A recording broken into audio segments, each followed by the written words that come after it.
What's going on, Stevenage? Yeah. Yes, man, I had to come home for this one, man. This is good. Yeah, lots of white people in the crowd tonight, boys. Yeah, man. I feel like I'm at an auction. I'm not gonna lie. Nah, thank you so much for coming out to see me tonight. Obviously, I had to come home to Stevenage, you know what I'm saying? I wasn't born here. Calm down. I wasn't born here, but I live here now, you know what I'm saying? Yes, man, yeah. I like, obviously, I moved here 8 years ago. I got married to my wife, and I was just like, man, we gotta move to a better era. So we chose Hertfordshire, and I ended up in Stevenage. Oh, there's a lot of crackheads in Stevenage, bro. Functioning crackheads, you know what I'm saying? No, but thank you guys for coming out to see me. This is the last show of the tour. I've been gigging for a year, right? And a lot has changed in a year. I had a baby girl, yes. Yeah, man. Yes. I'm not gonna lie, she's my favorite now. She's my favorite, yes. Because I've got a boy as well. I've got a boy. Boys are crazy, innit? And make some noise if you got boys, if anyone got boys. The boys are mad. Have you ever looked at your son and just been like, what the fuck are you doing?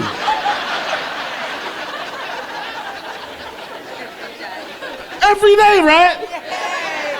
My son is mad. Listen, my son, I love him to bits, but he is crazy as hell, right? My son loves superheroes, that's his thing. He loves superheroes. In our house, it's a bit tricky, because like, we're Christians. My wife is a way better Christian than me, but I'm still a Christian. But my wife, like, she dressed him up as Jesus Christ for Halloween. That's how, yeah. I don't know why she did that, but, you know, she did it, you right? But my son, he loves superheroes. He came out of his bedroom the other day. He runs out. He's just like, Daddy! Right? I've run to the hallway. I'm just like, what's going on, son? He's at the top of the stairs, dressed as Superman, right? And he's just like, watch, Daddy, I can fly. Immediately, it went slow motion. I was like, no. And my son was like, ah! I'm not gonna lie, for a second, I was just like, let me see if he can fly so he can break his legs, man. You know what I'm saying? Hopefully that will calm him down.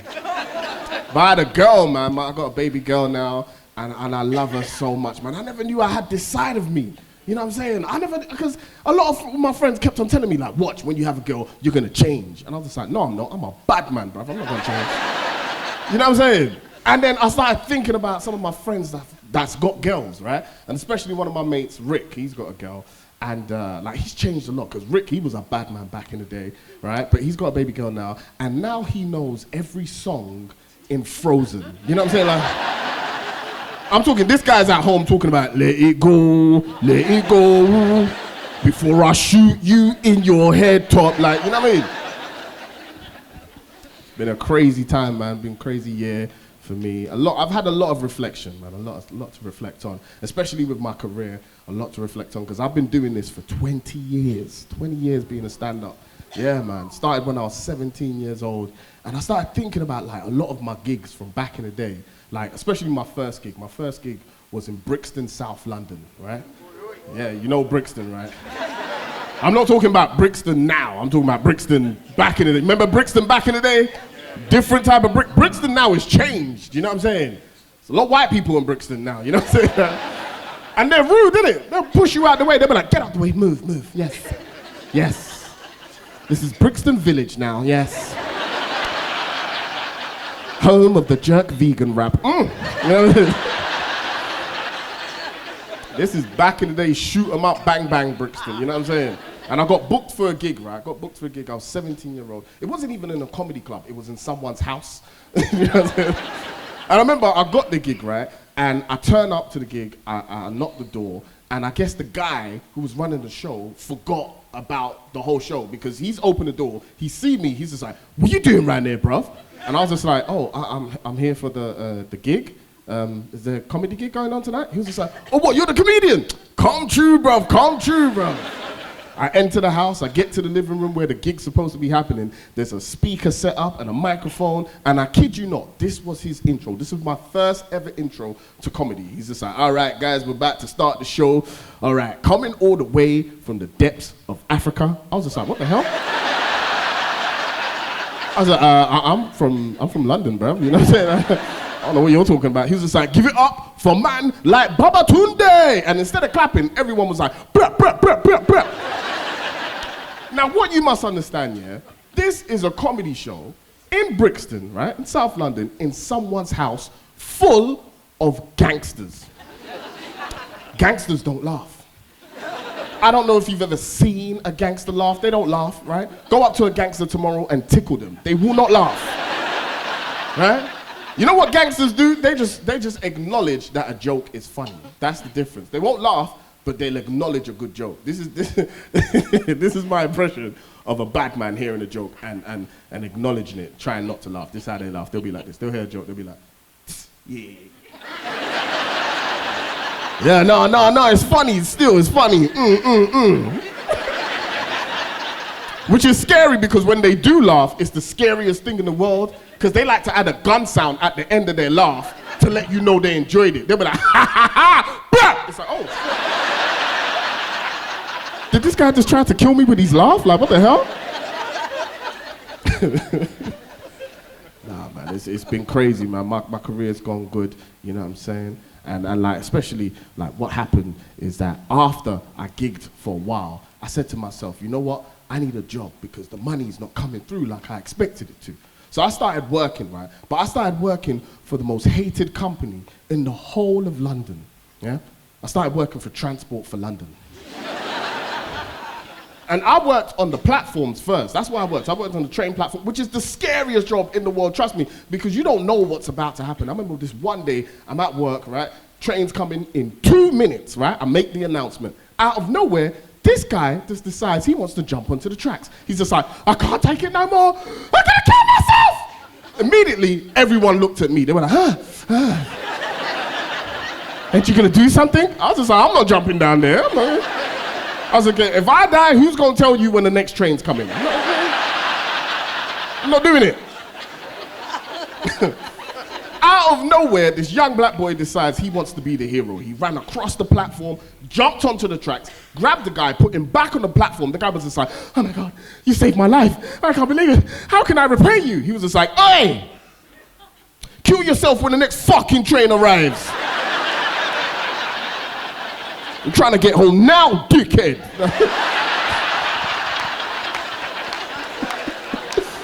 We do not like to be delayed, do we, boy? I don't care what you're going through. I said, I can't take this no more. I cannot do this. I do not want to work on the platforms no more. So I changed roles, right? I started working in the call center, taking complaints for Transport for London. Now, who in the world told me to do that? Who told me? Anyone here ever worked in a call center and make some noise? So you know what I'm talking about, right? It is soul destroying. People just get at you. They say all mean things to you, and you can't be like, yeah, suck your mum too. You can't do that. You want to, but you can't. You know what I'm saying? I remember this one guy, right? We got into an argument, right? Because I was trying to help him, and he just was not having it. Everything I tried to do, he just wasn't having it. I was just like, sir, I understand you're delayed, but listen, let me renew your season ticket. He was just like, no! I was like, okay, can I offer you a refund? He was just like, no! I was just like, sir, like, where is it that you're actually going? This was his words, not mine. He was just like, up the fucking road. I can't lie, I felt the suck your mum rising to the top. But instead I took a deep breath. I was just like, well, it sounds like somewhere you can fucking walk to, you pussy-o. And I dropped the phone on him. Yeah, man. Yeah. Yeah, I got fired that day. It didn't end well for me. I got fired, man. But I'm glad I left. I'm glad I got fired. I'm glad because I didn't like the people I worked with. You know what I'm talking about.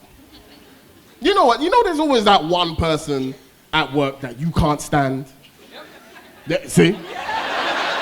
Some of you don't want to laugh right now because you're sitting next to that person. You don't want to make it obvious and they're like, oh, yeah, no.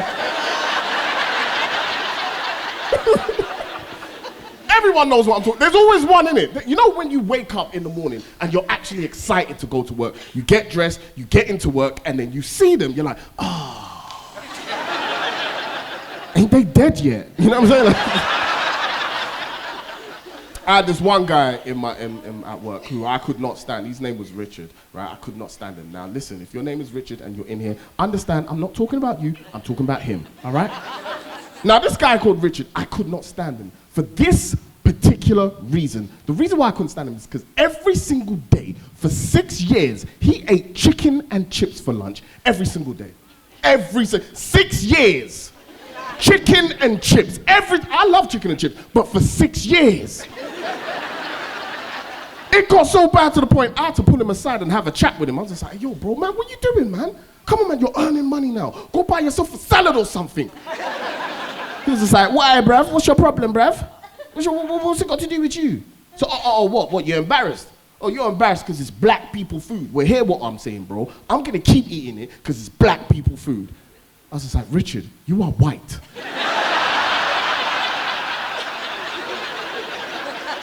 The hell is wrong with you, bro?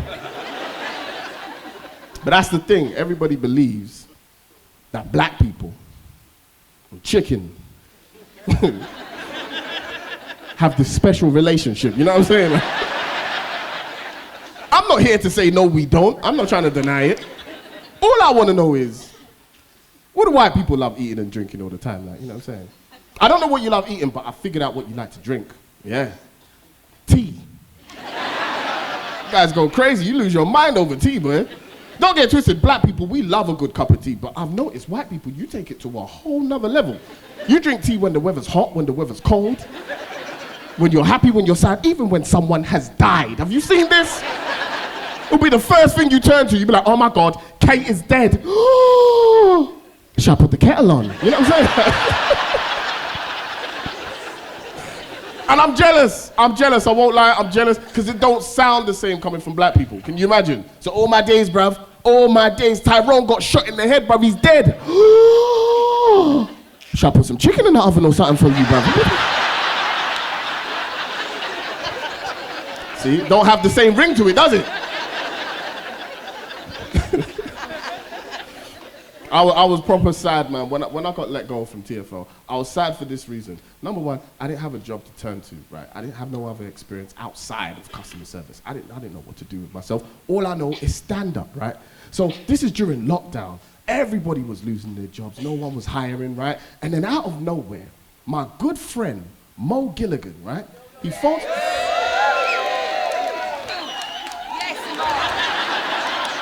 He's not here. Don't worry about that, man. It's not about him tonight, it's about me, okay, guys? Yeah, Babatunde from Stevenage, woo! Yeah! You don't understand, that happens everywhere I go. As soon as they see me, they say, oh my God, this man's Mo Gilligan! It's just like, no, it's just me today, no, guys. That's what happens, because people, when they, especially when me and Mo are together, when we go out sometimes, we'll just be like, let's go shopping or something. People lose their minds when they see him. They'll be like, oh my God, it's Mo Gilligan! Ah! Like, you know what I'm saying? Like, and that's just the men, you know what I'm saying? Like, when people see me, occasionally they get excited, occasionally. But what always happens when people see me, right? People come up to me, they'll be like, hey, you're that guy, innit? You're that guy from, what's he from, bruv? Oh, snap. Oh, what's his name? Oh, that's it. Mo's friend. What one, bruv? What you saying? You cool, yeah? But no, Mo Gilligan phoned me up, and he was just like, yo, bro, how would you like to come on tour with me? I was just like, dude, you are a lifesaver. I've just lost my job. Absolutely, I'll come on tour with you. He was just like, in addition to that, how would you like to do Celebrity Gogglebox with me? I was just like, dude, this is amazing, right? So you guys all saw it, yeah? We did Celebrity Gogglebox, and it went amazing. I was so happy, right? Launched my career, and all these doors started opening. And then out of nowhere, I got a phone call from ITV. They were just like, Babatunde, how would you like to come on this year's I'm a Celebrity, Get Me Out of Here? So I'm guessing you guys all saw that show, right? All right, let's talk about that quickly, right? First time they phoned me, I said no. They were just like, oh, do you want to do it? I was like, no, I'm not doing that. And they were like, why not? I was just like, you guys make people eat weird stuff like camel's penis.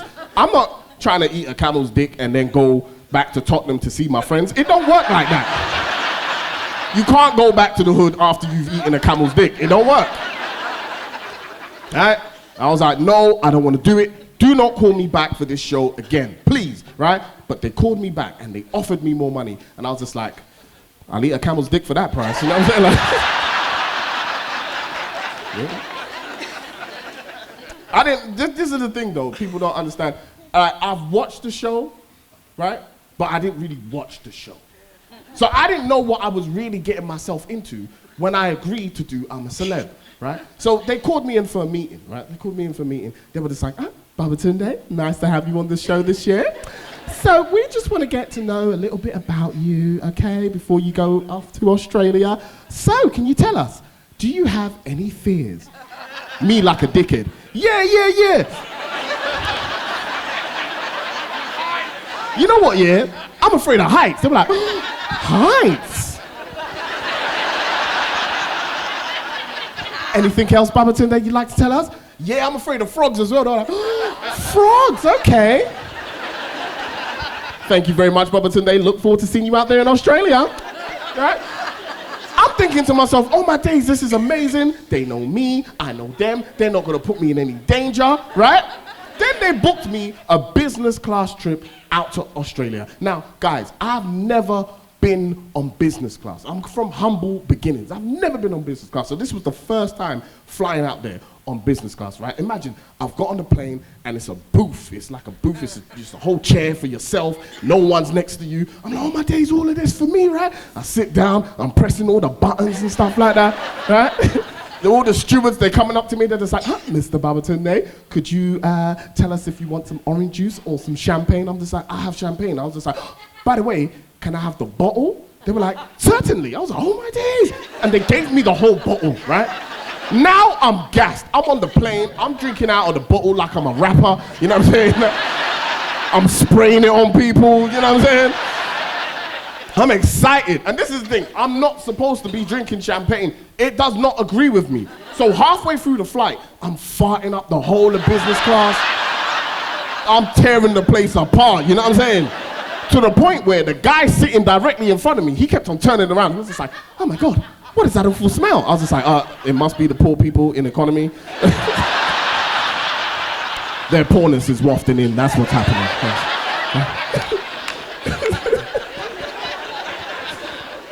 Then we stopped off in Singapore, right? We stopped off in Singapore to make a connecting flight. Now this is the thing, I've never been to Singapore as well, so I'm gassed, right? And Singapore airport, if you've never been there, it is amazing. They've got everything, right? They've even got a butterfly room. You go inside the butterfly room, there's butterflies all flying about. There's people in there doing ballet and all kinds of nonsense. There's a dude playing a harp, right? You know what I'm saying? And this is the thing, I was watching from outside because I'm a pussy. I said, I'm not going in there. I'm not going in there, you know what I'm saying? Because I'm thinking, oh, as soon as I go in there, the butterflies are going to be like, oh my days, there's a black guy, we're having chicken. Turn into a bat and kill me. So I was like, no. I don't want no parts of it, right? But what they've got in Singapore airport, yeah, they've got a slide that takes you from the airport all the way to the terminal. Yes, a slide for adults. It is amazing. Dude, I went on this thing like 50 times, you don't understand. I was so excited to the point they kept recognizing me. They were just like, haven't we seen you here before? I was like, nope.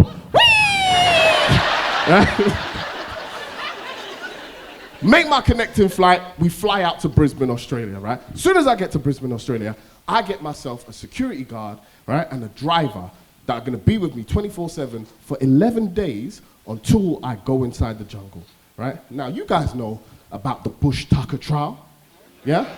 Now, what you don't know is that my first Bush Tucker trial started when I was in my accommodation, yeah? Because I got into a fight with a cockroach. Not just any cockroach, this was an Australian cockroach. It was like this big, I kid you not, it was massive, right? Imagine, I've come out of the downstairs toilet, right? And then I look and I'm like, oh my days, that cockroach is big. I'm like, oh snap. I'm like, all right, okay. I'm not gonna kill it, I'm just gonna stamp at it, yeah? And hopefully it will scurry off, yeah? So I've stamped at it. Now this cockroach must have been from Bedwell or somewhere, I don't know where.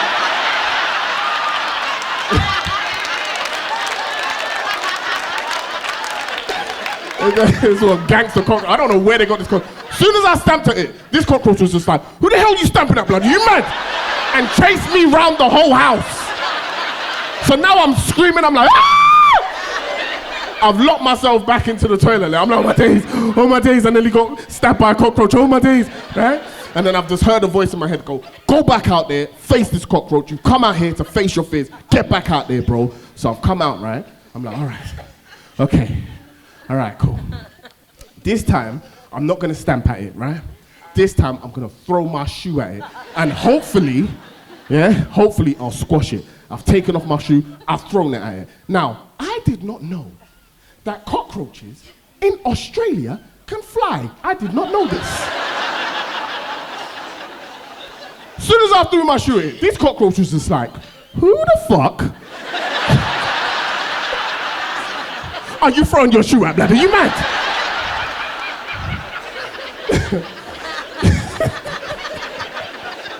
Now I'm crying, I'm knocking stuff over, right? Now, this is the thing.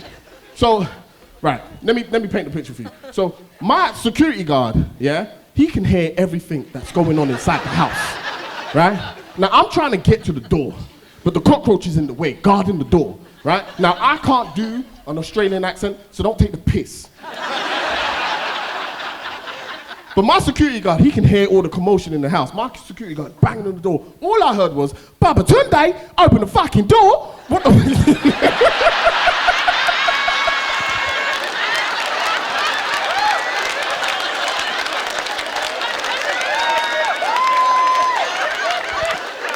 Wait, let me do that again. Hold on. My security guard, he's banging the door. All I hear is, Babatunde, open the fucking door. What the fuck is going on? Let me paint the, this is the thing. Let me paint the, so the door, this is the door to the house, right? I'm over here, right? So I'm like, oh my days, what can I do? I'm like, okay, all right. I can run through the garden, run round, hop the fence, get to the front of the house, see my security guard, right? So I've come out of the garden, I run round, I hop the fence, my security guard is going crazy. Babatunde, I said open the door. What's going on in there, right? I'm like, yo, Jason, I'm here. He's just like, what's going on in there? I'm like, yo, bro, there's a big ass cockroach. It's trying to kill me. He's just like, don't worry, Babatunde. I'm gonna get the bug spray.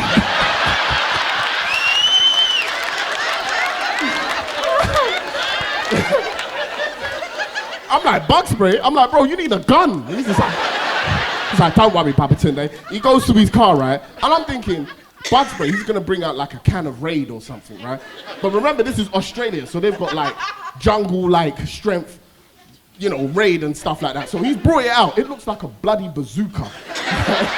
He's pushed me out of the way. He's just like, get out of the way, push me. He's gone back in the house. All I hear is boom, boom, bah, bah. I'm like, oh, snap, right? Then it went dead silent, right? Went dead silent. I'm outside, I'm just like, Jason. Yo, Jason, you cool? Jason! I'm like, oh snap, the cockroaches killed him. I'm like, oh no. Out of nowhere, Jason comes out, right? He's got the cockroach in his hand. He's just like, look, Baba, I caught the filthy bagger, right? And from that day, it got worse and worse and worse. Not only did I see new creepy crawlies, right? But every single day, right? Execs from ITV kept showing up at my house and making me sign new contracts. So one day they come and they put a contract in my face. It's for skydiving. I'm like, hold on a minute. Didn't I tell you I'm afraid of heights? They're just like, yes, we know, we understand, but you have to sign this contract. I'm like, what? So I have to sign it. The next day they come, bungee jumping. I'm like, what the heck is going on over here? Right? But I have to sign it. Cut to the first day of filming. You guys all saw it. I'm in a helicopter. I'm with Jill Scott, Charlene White. The pilot looks at us and he goes, look out for anything you can see.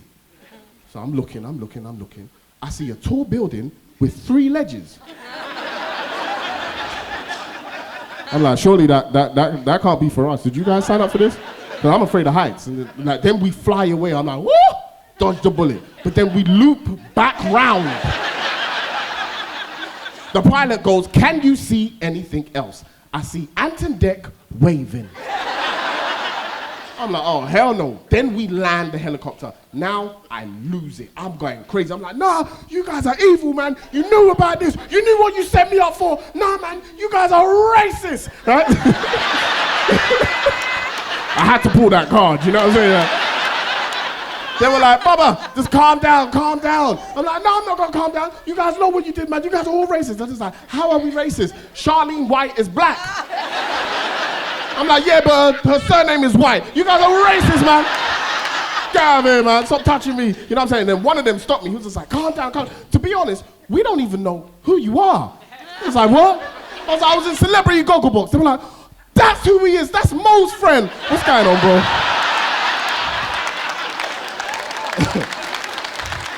Just as I was losing it, just as I was about to go crazy, Ant and Dec appeared. They're just like, hello, guys. I'm like, oh, snap.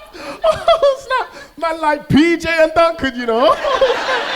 Because I've been a fan of them ever since Biker Grove, you know what I'm saying? You know, I even did it in front of their face. I'm not even lying, shameless. I was just like, Biker, Biker, Grove! You know what I'm saying? Like, I had to. Then it was my turn to walk the plank. You guys all saw it. Yeah. So I was just like, all right, bro, you can do this, you can do this. You just have to walk the plank and don't look down. All right, here we go. Oh, snap, oh, snap. Okay, all right, that's step one. Oh, snap, oh, snap, oh, snap, I'm doing it. Oh, shit! And then my legs took over. My legs were just like, bruv, fuck this. I was like, I'm a celebrity, get me out of here, bro. You know what? I felt like I had let myself down, my family, my friends, you know? But you know what hurt me the most? You guys all watched me do that trial and fail. Then what did you do? Voted for me to do the next trial by myself. I came back to Stevenage to look you dead in your face and tell you, fuck each and every last one of you, man.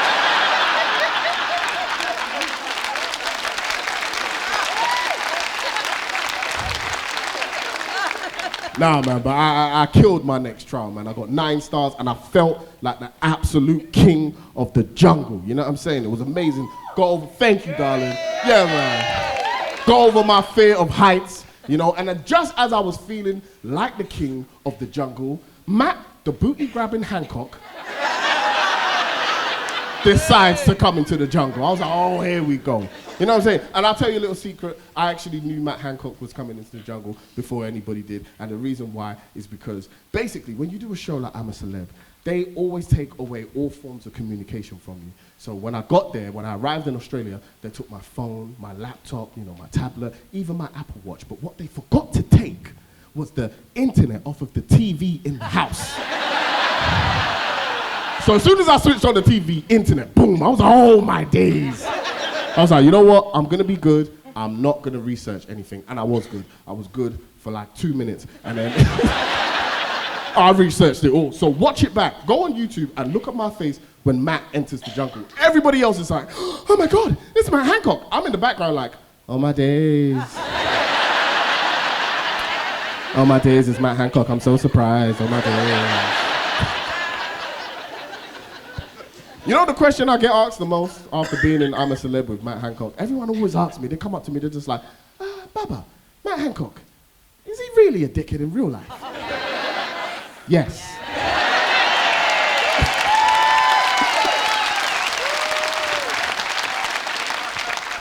Nah, man, it was a good experience, man. I was voted 5th out and I was so happy. Everyone was just like, oh, you should have won. I was like, no, I didn't want to win. I was just happy taking part, you know, getting past my fear of heights, you know what I'm saying? And I wanted to go home, I did, because I was there for 6 weeks without seeing my wife. Oh my days, I have never been so horny in my life. Oh my days, listen, I don't want to be vulgar or anything. When I got home, I opened the front door with my dick. That's how hard.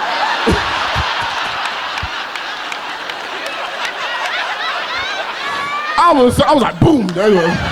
I was like, babe, where you at? Where you at, babe?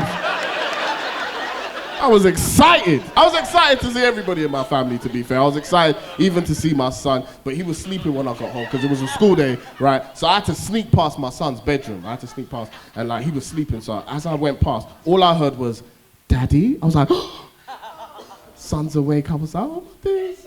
Went to my son's bedroom. My son was just like, Daddy, is it really you? I was like, baby, who else has your mum been inviting into this house, bruv? Tell me everything, bro. I love my son, man. I absolutely love him to bits. He is great, man. I do take the mick out of him, but he's great, man. But I won't lie, I'm struggling with my son because I just don't know how to raise him, you know? I'm struggling, because like, do I raise him the old school way, you know? As in beat the crap out of him?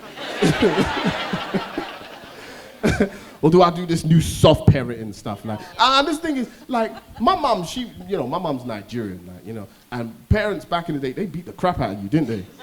Like, make some noise if you got smacked when you were young. Make some noise. It did us good, didn't it? It did us good. Some of us, you know, some of us still need a punch in the face now, but, you know. My mum was vicious though. My mum, because African boy, my mum used to beat me, make me cry, and then beat me until I stopped crying. You know what I'm saying? Like, and this is the thing, children don't even cry the same nowadays. Have you heard children cry? They sound like R&B singers. I hate it, man. When they cry, they be like, so what the heck is that? What the hell is that? That's not how we cried. Remember the way we cried? We choked on each and every single tear. Remember that? Remember how you used to cry? You'd be like, remember that cry? Yes, that's when your internal organs were messed up. You'd be like, and you have to shout to get the words out. You'd be like, mommy, mommy, mommy, mommy.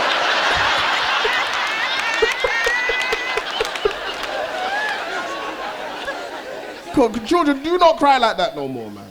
You know what I'm saying? Yeah, man. And everyone has done this. I'm not the only one that's done this. Remember when you got brave and you stood up to your parents? Woo-hoo-hoo! You know, I'm not taking this no more. I'm grown.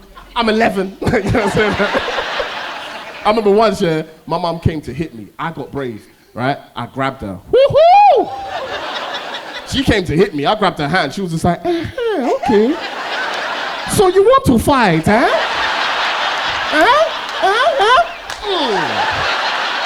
Bastards!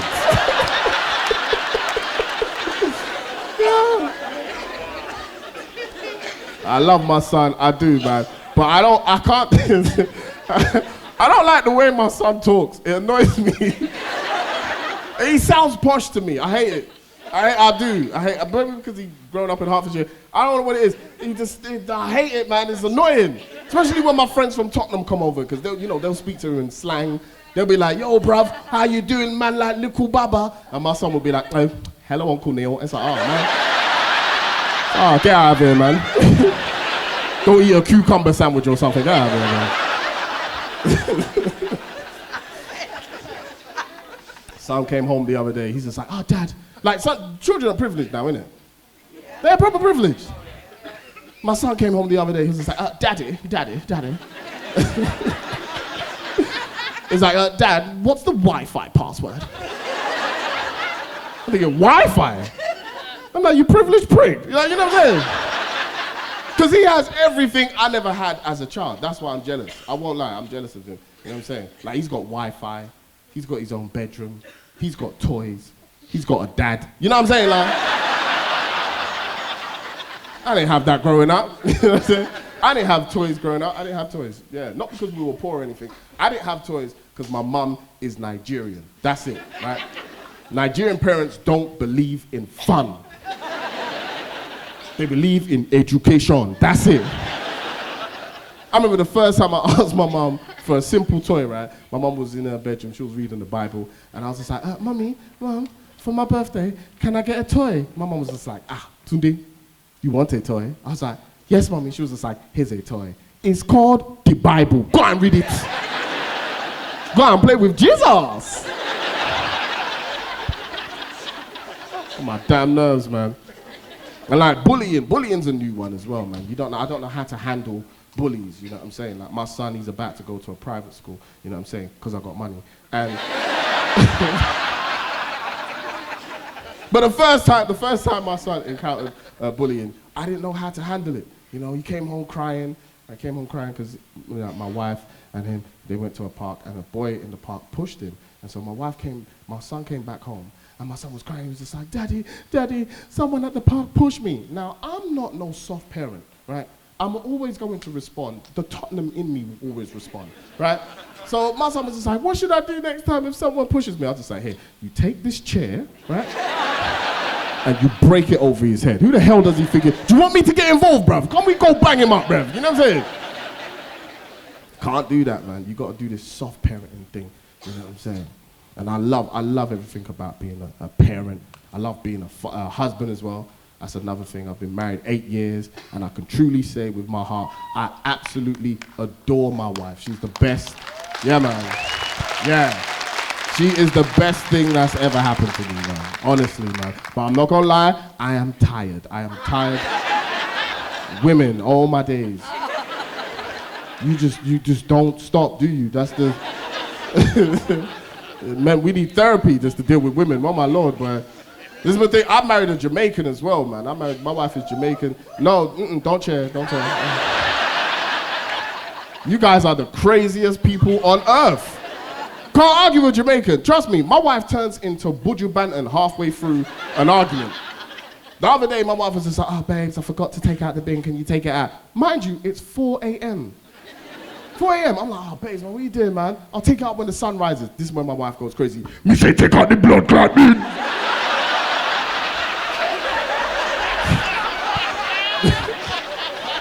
Can't argue with her, man. Other reason why I can't argue with my wife is because my wife has a lot of brothers, yeah. She has a lot. She's the only girl. She has 5 older brothers. Yes, 5. Yes, 5 older Rastafarian brothers, yeah? First time I met them to get the blessings to marry their sister, right? I remember that I met them, they were all in a line, right? And then the eldest brother, he steps forward and he was just like, yo, what's your intentions with my sister? And it echoed, sister.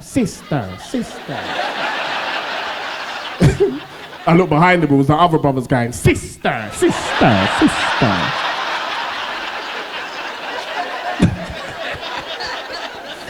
And this is the thing, I'm not scared of them, and you know why I'm not scared? It's because I have a trick to handling angry Jamaicans. White people, you might want to write this down. Right? If you ever get into an argument with a Jamaican, all you have to do, right? Look at the white people, yeah? It works, trust me. All you have to do is play music, trust me. It disturbs their thought process, you know what I'm saying? Like, Jamaicans love music so much, they can't pick between a song or a fight. You know what I'm saying? They have to pick one. They can even have a gun to your head. They'll be like, yo, you crazy? Me kill him, me shut up, boom, boom, boom, boom, boom. Me say, boom, boom. Yo, say, me say they with it. Like, you know? You know what's great about that joke? One of you white guys are gonna try that and die. You lied, Babatunde! Trust me, man. I love being married, but a lot of things change when you get married. A lot of stuff. Like, number one thing that changes is sex. That's the number one thing. Marriage sex is terrible. It's boring. I cannot tell you. It's just dry as hell, man. It's just boring. It's the same old mission. It's just boring, isn't it? Boo! It's just man. Like, you gotta ask your wife for permission. You be like, babes, can we have sex now? No, okay. I'll go have a wank then, you know what I'm saying? It's just boring. It's like, the thing that me and my wife, we understood is that we need to spice up our sex life because it's just not doing anything no more. So we started role-playing. That's what we started doing. Yeah, some freaky stuff, trust me. First time I did it though, I didn't know who to dress up as or what to dress up as. So I was just like, right, I'm gonna go to the fancy dress shop, right? Took myself to the fancy dress shop. I'm not gonna lie, I was in there for ages. I was in there for like an hour, right? Looking around at all these suits, right? I'm just like, oh man, should I be a fireman? I'm like, nah man, that's too predictable. I was like, oh, I can be a police officer. I was like, nah man, bum Babylon, bum that.